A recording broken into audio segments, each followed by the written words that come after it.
We were talking a little bit about interference and some of the issues about whether there is or is not or will not be interference on the femtocell. And what's TI's positioning on that? Well, so there's, one of the major challenges for femtocells is that you now have a little transmitter, a little base station in the home, and the operators had planned for large base stations sending signals. So now they have little bubbles of small base stations, and how do they, let's say you're walking by the house on the sidewalk, and you're close enough to the femtocell, but you're also close to the macro cell, starts to become tricky.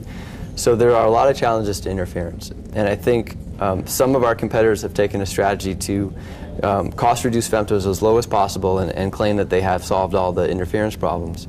Our strategy has been more of a programmable, scale down for macro, still be programmable for the femto. We're not as low cost as our competition, but we provide the ability that if indeed these interference problems become reality, you could change just in software the customer experience, whereas I think some of the other devices in the market probably can't do that.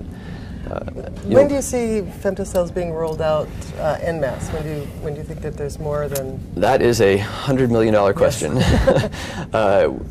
Most of the femto announcements by operators so far have been fairly low key.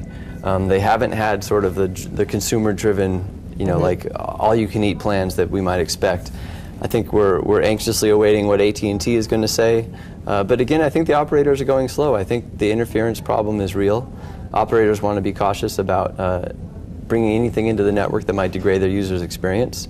So I think we'll see a slow, steady growth over the next couple of years rather than sort of the explosive growth that I think a lot of people predict or would like to see. But, and it may still happen.